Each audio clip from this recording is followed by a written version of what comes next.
የዓለም አይኖች ሁሉ ወደ ኢትዮጵያ ተኩረዋል። በኢትዮጵያ ምን እየተከናወነ እንደሆነ ግራ ተጋብተዋል። የዓለም ታዋቂና ተጽዕኖ ፈጣሪዎች በአንድ ድምፅ መደመማቸውን እየመሰከሩ ይገኛሉ።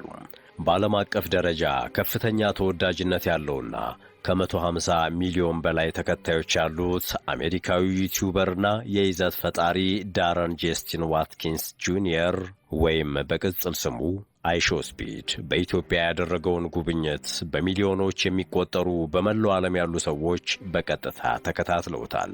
ይህ ደግሞ ኢትዮጵያ ያላትን አቅምና ውበት በነፃ ለዓለም አቀፍ ማህበረሰብ ለማስተዋወቅ ትልቅ ዕድል ከመፍጠር ባሻገር በምዕራባውያን ሚዲያዎች ስለ አፍሪካ የሚሰራጨው ከረሃብና ጦርነት ጋር የተያያዘ የተዛባ አመለካከትን የሰበረና ወቅቱ ከኢትዮጵያ ጎን ለመቆም ወሳኙ ጊዜ አሁን ነው የሚል መልእክት ያስተላለፈ ሆኗል። Oh my gosh, yo. Holy crap, that looks crazy. Yo, Ethiopian nightlife looks insane, bro. Holy guacamole, bro. ከዚህ የስፒድ ጉዞ 2 ቀናት ቀደም ብሎ በቢሾፍቱ ዓለም አቀፍ አየር ማረፊያ ግንባታ ማስጀመሪያ ላይ ጠቅላይ ሚኒስትር አብይ አህመድ ያስተላለፉት አብራችሁን ለመቆም ጊዜው አሁን ነው፣ ያረፈዳችሁና እግራችሁን የምትጎትቱ በእድላችሁ ዘኑ፣ እኛ የህዳሴውን ግድብ ለብቻችን እንደጨረስን ይህንንም ጀምረን እንጨርሰዋለን ሲሉ ከመደመጣቸው ጋር የአሜሪካዊ ዩቲዩበር ስፒድ በኢትዮጵያ ተገኝቶ ለዓለም ያጋራው መልእክት የተገጣጠመ ሆኗል። This is not New York. This is not Dubai. This you are seeing here is Africa. This image is our motherland, Africa.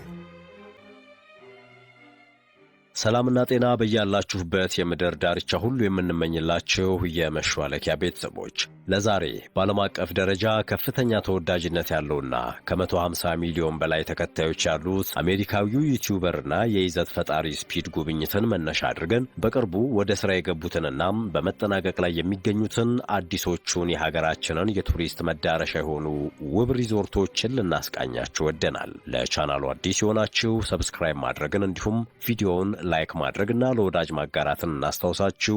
እስከ ፍጻሜውም አብራችሁን እንድትዘልቁ የአክብሮት ግብዣችን ነው።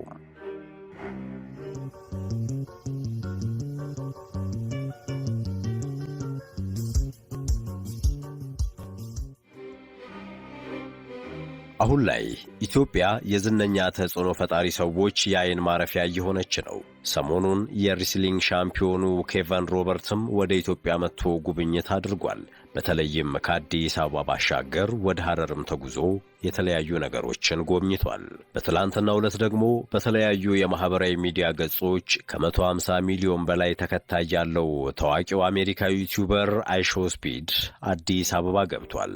በ20 የአፍሪካ ሀገራት ጉብኝት እያደረገ የሚገኘው የ21 ዓመቱ አሜሪካዊ ዳረን ጄሰን ዋትኪንስ ጁኒየር የአፍሪካን ባህል ታሪክን ለዓለም እያስተዋወቀ የሚገኝ ሲሆን በአዲስ አበባ የተለያዩ አካባቢዎች ተዘዋውሮ እያደረገ ያለውን ጉብኝት አይሾስፒድ በተሰኘው የዩቲዩብ ገጹ በቀጥታ ስርጭት በማስተላለፍ የዓለም አይኖች ሁሉ ወደ አፍሪካና ኢትዮጵያ እንዲመለከቱ ስለ አህጉራችን አፍሪካና ኢትዮጵያ ያለው የምዕራባውያን ሚዲያዎች ዘገባ ምን ያህል በሐሰት የተሞላ እንደሆነ ማጋለጥ ችሏል።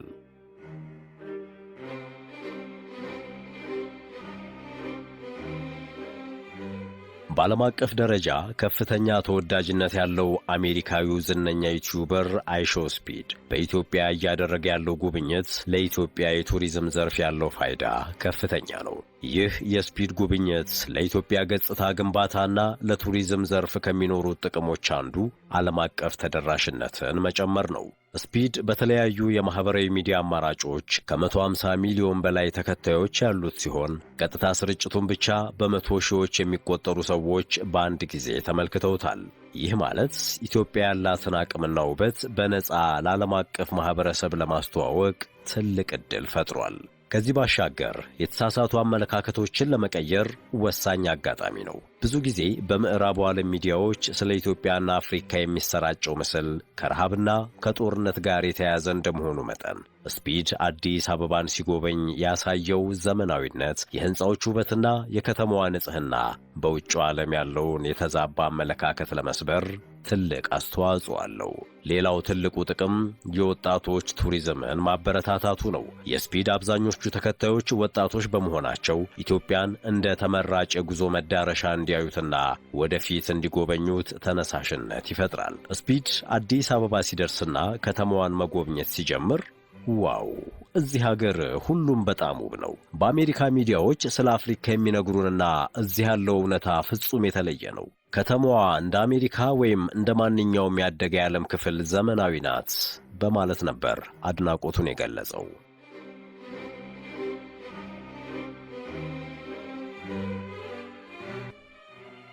አይሾ ስፒድ በአዲስ አበባ መማረኩን የገለጸ ሲሆን በተለይም ሳይንስ ሙዚየምን፣ የወዳጅነት ፓርክንና የአዲስ አበባ መንገዶችን ሲመለከት ኢትዮጵያ እያደረገች ያለውን የከተማ ልማትና ለውጥ አድንቋል። ስፒድ በሄደበት ቦታ ሁሉ ሕዝብ በደስታና በሆታ ሲቀበለው ነበር። በዚህም የኢትዮጵያ ሕዝብ ያለውን ፍቅርና እንግዳ ተቀባይነት የማይታመን ሲል ገልጾታል። በተለይም ወጣቶች ያሳዩት ፍቅር አስደንቆታል። እንዲሁም የኢትዮጵያን ባህላዊ ምግብ ማለትም እንጀራን በመቅመስ ያለውን ልዩ ጣዕም አድንቋል። የስፒድ ጉብኝት መደበኛ ከሆነ የቱሪስት ጉብኝት በዘለለ ዲጂታል ዲፕሎማሲ ተብሎ የሚወሰድና በነበረው አጭር ቆይታ በሚሊዮን ለሚቆጠሩ የዓለም ወጣቶች ኢትዮጵያ ሰላም መሆኗን፣ ሕዝቦቿ አፍቃሪና ደስተኛ መሆናቸውን እንዲሁም ደግሞ አዲስ አበባ በፍጥነት በማደግ ላይ ያለች ዘመናዊ ከተማ መሆኗን በተጨባጭ እንዲታይ አድርጓል። ይህ ክስተት ኢትዮጵያ በማህበራዊ ሚዲያ ተጽዕኖ ፈጣሪዎች ወይም ኢንፍሉዌንሰርስ አማካኝነት ቱሪዝምን ለማሳደግ ለጀመረችው ከገበታ ለሀገር እስከ ገበታ ለትውልድ የተሰሩ ሥራዎች ትልቅ ማሳያና ስኬት ተደርጎም ሊወሰድ ይችላል።